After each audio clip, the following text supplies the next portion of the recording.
الحمد لله رب العالمين الرحمن الرحيم مالك يوم الدين والصلاة والسلام على سيد المرسلين وعلى آله وصحبه أجمعين أما بعد فأعوذ بالله من الشيطان الرجيم لقد كان لكم في رسول الله أسوة حسنة. محترم سامعین و ناظرین، ایک مسلمان کے لیے اس کی زندگی میں اللہ کے رسول صلی اللہ علیہ وسلم کی محبت اور آپ کی اتباع و اطاعت سے زیادہ کوئی چیز اہم نہیں. اللہ کے رسول صلی اللہ علیہ وسلم کی اتباع کا حکم جگہ جگہ اللہ تبارک و تعالیٰ نے قرآن مجید کے اندر دیا ہے، اور اللہ تبارک و تعالیٰ نے اس بات کی وضاحت کی ہے کہ ایک مسلمان کے لیے نبی مکرم صلی اللہ علیہ وسلم کی زندگی بہترین آئیڈیل ہے، بہترین نمونہ ہے. آپ کی زندگی میں مثالیں ہیں، بہترین مثالیں، دنیا کی تمام مثالیں اللہ کے رسول صلی اللہ علیہ وسلم کی زندگی میں واقع ہونے والے واقعات کی مثالوں سے ہیچ نظر آتی ہیں، کم تر نظر آتی ہیں.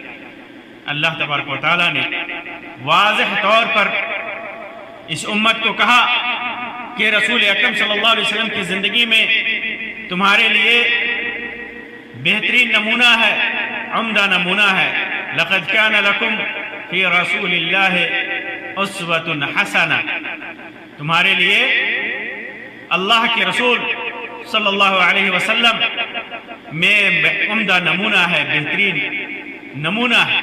آپ صلی اللہ علیہ وسلم سب سے بہترین آئیڈیل ہیں ہمارے لیے. چنانچہ اخلاق و سلوک میں بھی، دیگر عبادات کے معاملے میں، اللہ کے رسول صلی اللہ علیہ وسلم کے احکام کے معاملے میں جو حکم اللہ کے رسول صلی اللہ علیہ وسلم نے اپنے رب کی طرف سے ہمیں پہنچایا، اس میں ہمیں اتباع اور اطاعت تو آپ کی کرنی ہی ہے. اس کے علاوہ آپ صلی اللہ علیہ وسلم کی زندگی میں آپ کے جو اخلاق تھے، آپ کے کا جو سلوک تھا، آپ کا جو طریقہ تھا، لوگوں کے ساتھ آپ کے جو معاملات تھے، ہمیں ان سب کا مطالعہ کرنا چاہیے، ان سب کی معرفت رکھنی چاہیے. ایک مسلمان کے لیے سب سے ضروری چیزوں میں سے ایک یہ چیز ہے. ہم دیکھتے ہیں، آئیے آج کی مجلس میں میں آپ کے سامنے اللہ کے رسول صلی اللہ علیہ وسلم کے اخلاق حسنہ کے تعلق سے چند باتیں رکھتے ہیں تاکہ ہم اپنی زندگی میں بھی ان چیزوں کو اپنا طریقہ بنا لیں، ان چیزوں کو اپنی زندگی میں اپنا لیں. اللہ کے رسول صلی اللہ علیہ وسلم، جیسا کہ پہلے ایک مجلس میں نے بتایا تھا کہ اچھے اخلاق کی کتنی اہمیت ہے، اس کے کتنے اچھے انجام ہیں اور برے اخلاق کے کتنے نقصانات ہیں. اللہ تبارک و تعالیٰ کو اچھا اخلاق اور اچھے اخلاق والے لوگ نہایت ہی پسندیدہ ہیں. نبی اکرم صلی اللہ علیہ وسلم لوگوں میں سب سے زیادہ اچھے اخلاق کے مالک تھے، سب سے زیادہ متقی، سب سے زیادہ پرہیزگار، سب سے زیادہ حسن خلق والے اللہ کے رسول صلی اللہ علیہ وسلم تھے.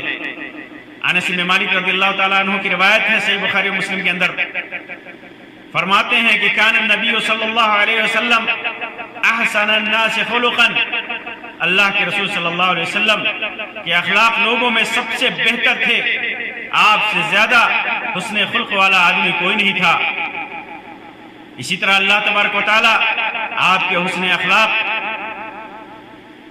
کے مقام اور اس کی بلندی کو بیان کرتے ہوئے فرماتا ہے وَإِنَّكَ لَعَلَىٰ خُلُقٍ عَظِيمٍ، آپ اخلاق کے عظیم مرتبے پہ فائز ہیں، اخلاق کے بلند مرتبے پر فائز ہیں۔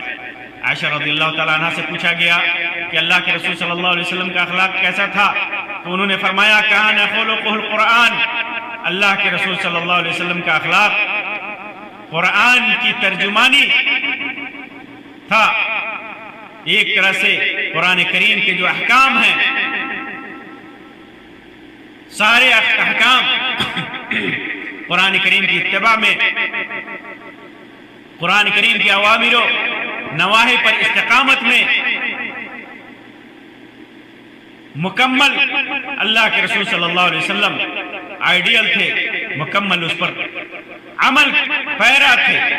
قرآن کریم ہی آپ قرآن کریم پڑھ جائیں، پورا قرآن کریم پڑھ جائیں، جن اخلاق اور جن اخلاق کی بلندیوں کا ذکر ہے، اللہ کے رسول صلی اللہ علیہ وسلم اس سے پورے طور پر متصف تھے، پورے طور پر اس کو اپنائے ہوئے تھے۔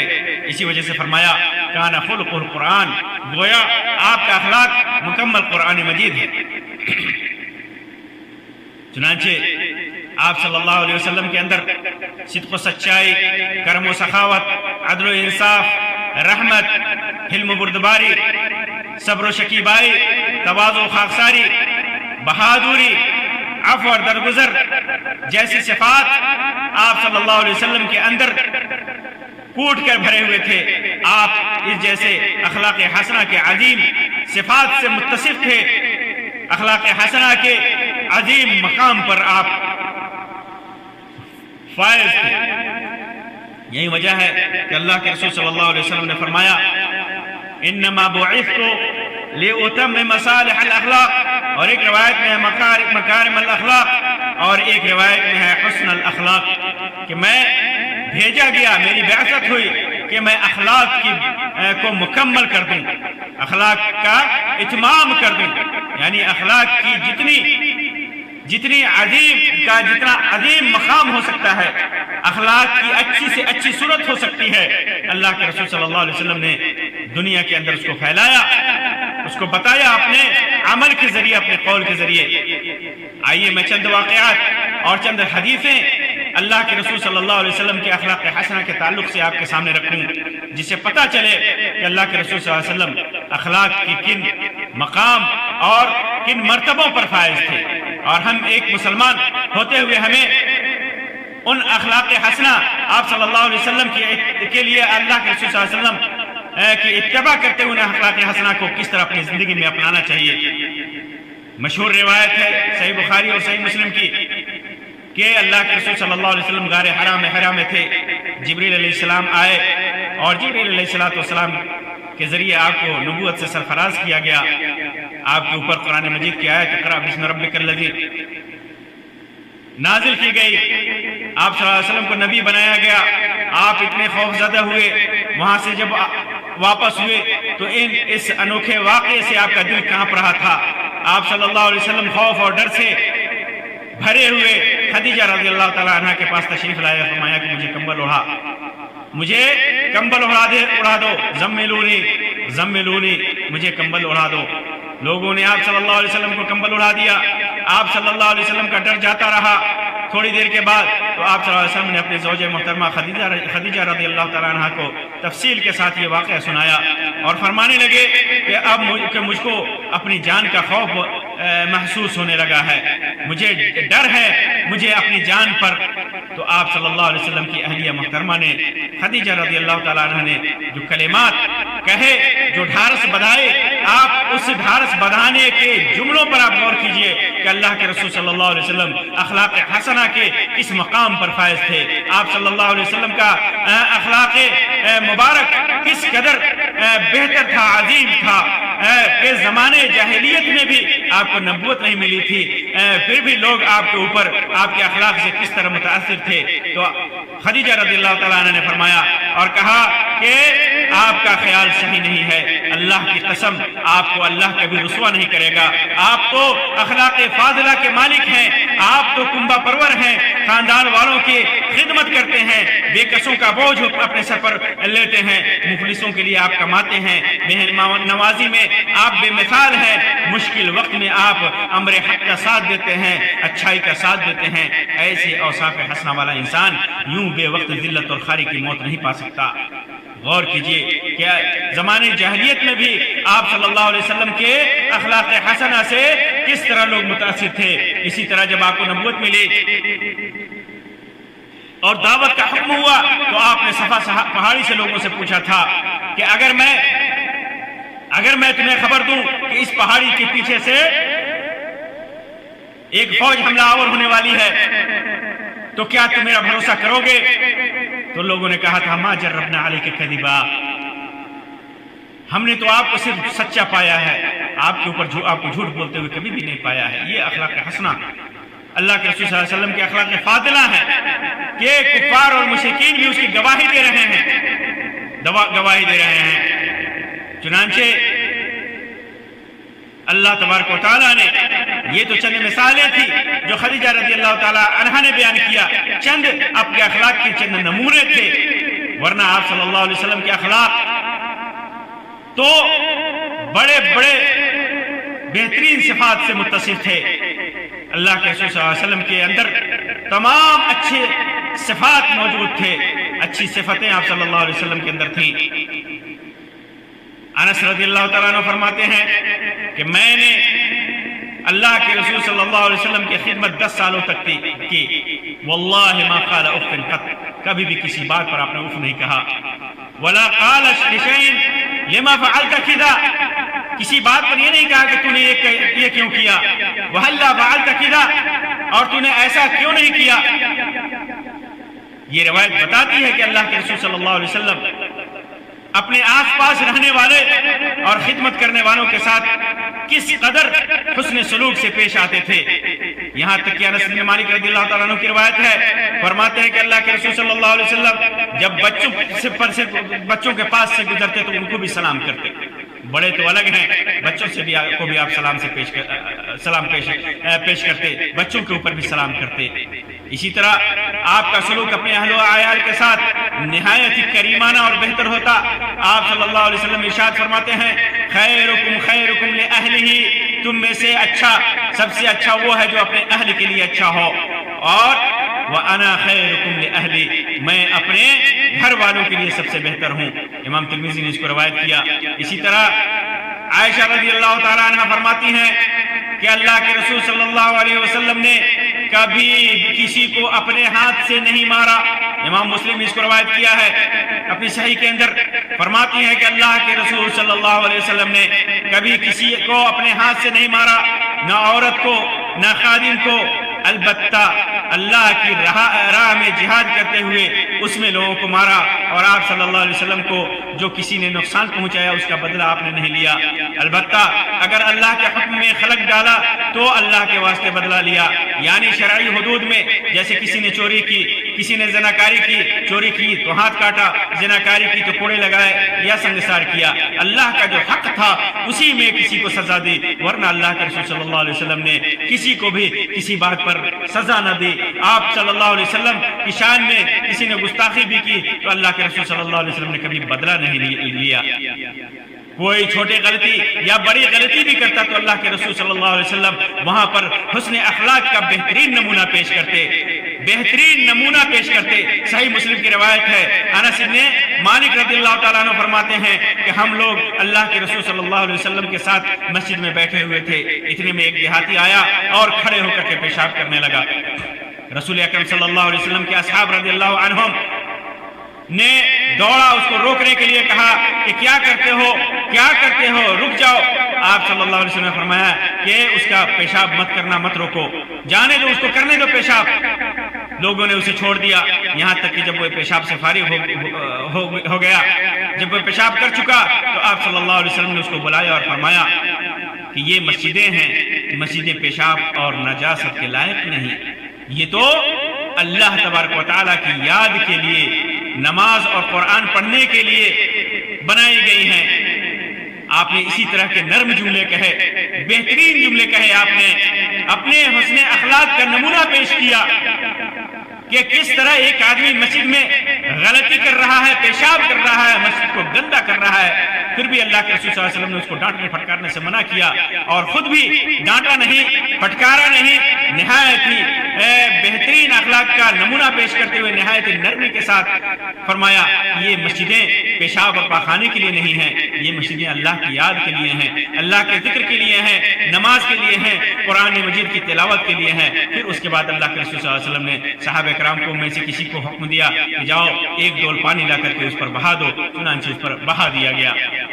اسی طرح اللہ کے رسول صلی اللہ علیہ وسلم کی عفو درگزر کی ایک کہانی جو صحیح بخاری اور صحیح مسلم کے اندر مذکور ہے، نہایت ہی بہترین نمونہ ہے اس امت کے لیے اللہ کے رسول صلی اللہ علیہ وسلم کی اس عفو درگزر والی صفت کے اندر۔ آپ صلی اللہ علیہ وسلم کے جابر بن عبداللہ رضی اللہ تعالی عنہ کی روایت ہے، فرماتے ہیں کہ اللہ کے رسول صلی اللہ علیہ وسلم کے ساتھ وہ نجد کے اطراف میں غزوے میں شریک تھے، ایک جنگ میں شریک تھے۔ جب آپ صلی اللہ علیہ وسلم جہاد سے واپس ہوئے تو آپ کے ساتھ یہ بھی واپس ہوئے، راستے میں قیلولہ کا وقت ہوا، ایک ایسی وادی میں جس میں ببول کے بکثرت درخت تھے۔ رسول اکرم صلی اللہ علیہ وسلم نے اس وادی میں پڑاؤ کیا، صحابہ پوری وادی میں درخت کے سائے کے لیے پھیل گئے۔ آپ صلی اللہ علیہ وسلم نے ایک ببول کے نیچے قیام فرمایا، آپ بھی قیام فرمانے لگے، وہاں پر آرام فرمانے لگے اور اپنی تلوار ایک درخت پر لٹکا دی۔ فرماتے ہیں جابر بن عبداللہ رضی اللہ تعالیٰ عنہ کہ ہم سب لوگ سو گئے، سب لوگ سو گئے کہ اچانک اللہ کے رسول صلی اللہ علیہ وسلم کے پکارنے کی آواز سنائی۔ دیکھا تو ایک بدوی آپ صلی اللہ علیہ وسلم کے پاس کھڑا تھا۔ رسول اکرم صلی اللہ علیہ وسلم نے فرمایا کہ یہ آدمی اس نے غفلت میں میری ہی تلوار مجھ پر کھینچ لی تھی، میری تلوار لے کر میری تلوار میرے اوپر کھینچ لی تھی، میں سویا ہوا تھا، جب بیدار ہوا تو ننگی تلوار اس کے ہاتھ میں تھی۔ اس نے مجھ سے کہا کہ تمہیں کون بچائے گا؟ میں یمنعک منی، اے محمد تمہیں مجھ سے کون بچائے گا؟ تو اللہ کے رسول صلی اللہ علیہ وسلم نے فرمایا کہ میں نے کہا، 3 مرتبہ کہا اللہ، تو اس کے ہاتھ سے تلوار چھوٹ گئی۔ رسول اکرم صلی اللہ علیہ وسلم نے یہ واقعہ بیان کیا، اس اعرابی سے، اس بدوی سے کوئی بدلہ نہیں لیا، اسے کوئی سزا نہیں دی، اسے ڈانٹا نہیں، اسے پھٹکارا نہیں، نہایت ہی حسن خلقی کا مظاہرہ پیش کیا، اپنے اخلاق کا نمونہ پیش کیا، عفو درگزر کی مثال پیش کی۔ اس مثال پر دنیا قربان آپ صلی اللہ علیہ وسلم کی اس بہترین عفو درگزر کی اس بہترین صفت پر، اس بہترین حسن خلق پر آپ نے کوئی سزا نہیں دی۔ پھر روایتوں میں آتا ہے کہ وہ خود متاثر ہو کر کے وہ مسلمان ہو گیا۔ تو اللہ کے رسول صلی اللہ علیہ وسلم کے اخلاق حسنہ کے یہ چند نمونے ہیں جو میں نے آپ کے سامنے رکھے، ورنہ آپ صلی اللہ علیہ وسلم کی پوری زندگی جب تک آپ دنیا میں رہے، آپ صلی اللہ علیہ وسلم کے اخلاق حسنہ کی بے شمار مثالیں سیرت اور حدیث کی کتابوں میں بھری پڑی ہیں، اور اس کے علاوہ آپ نے عملی طور پر اخلاق حسنہ کا نمونہ پیش کیا۔ لیکن آپ صلی اللہ علیہ وسلم کی روایتیں، آپ صلی اللہ علیہ وسلم کی حدیثیں اخلاق حسنہ کے سلسلے میں بے شمار ہیں۔ حدیث کی سینکڑوں کتابوں میں وہ روایتیں بھری پڑی ہیں۔ ایک مسلمان کو ان ساری روایتوں کو پڑھنا چاہیے، اسے سمجھنا چاہیے، اس سے سیکھنا چاہیے اور اپنی زندگی میں ان اخلاق کا مظاہرہ کرنا چاہیے، اپنی زندگی میں اسے لاگو کرنا چاہیے، لوگوں کے سامنے پیش کرنا چاہیے۔ آج ہمارے اخلاق میں اس قدر گراوٹ آ گئی ہے کہ مسلمان دنیا میں سب سے بدخلق انسان کے طور پر پیش کیا جا رہا ہے۔ ایک مسلمان پوری دنیا میں سب سے زیادہ جھوٹا، سب سے زیادہ وعدہ خلاف، سب سے زیادہ حرام خور، سب سے زیادہ جھگڑالو، سب سے زیادہ قتل و غارت گری کرنے والا ایسے انداز میں مسلمانوں کو پیش کیا جا رہا ہے۔ جب کسی کے سامنے اسلام کی دعوت دی جاتی ہے تو وہ فوراً کہتا ہے کہ مسلمانوں کے اخلاق میں تو یہ خرابیاں ہیں۔ ایک مسلمان مسلمانوں کے اخلاق میں یہی خرابیاں ہیں۔ مسلمان جھوٹ بولتا ہے، سود کھاتا ہے، حرام خوری کرتا ہے، رشوت دیتا ہے، لوگوں کے اوپر ظلم کرتا ہے۔ کون سی برائی ہے جو مسلمانوں کے اندر نہیں ہے؟ جبکہ انہی مسلمانوں کے نبی نے مکارم اخلاق کو پیش کیا، اخلاق کی اعلیٰ بلندی پر وہ فائز تھے۔ اپنی سنت سے انہوں نے اخلاق کا بہترین نمونہ پیش کیا۔ خلق عظیم پر آپ فائز تھے۔ اسی امت کے نبی ہیں۔ ہم اخلاق کی کس پستی میں گرے ہوئے ہیں، کس قدر ہمارا اخلاق گرا ہوا ہے، یہ سوچنے کا مقام ہے۔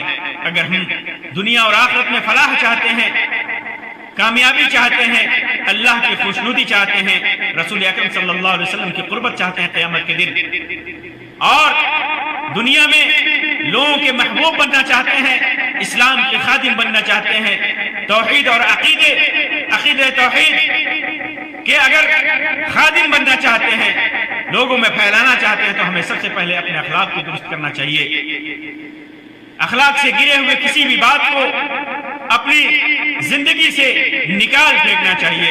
اللہ تبارک و تعالیٰ سے دعا ہے کہ اللہ تبارک و تعالیٰ ہمیں اس کی توفیق دے۔ آمین یا رب العالمین۔ وآخر دعوانا ان الحمدللہ رب العالمین وصلی اللہ علی خیر خلقہ وسلم۔ والسلام علیکم ورحمۃ اللہ وبرکاتہ۔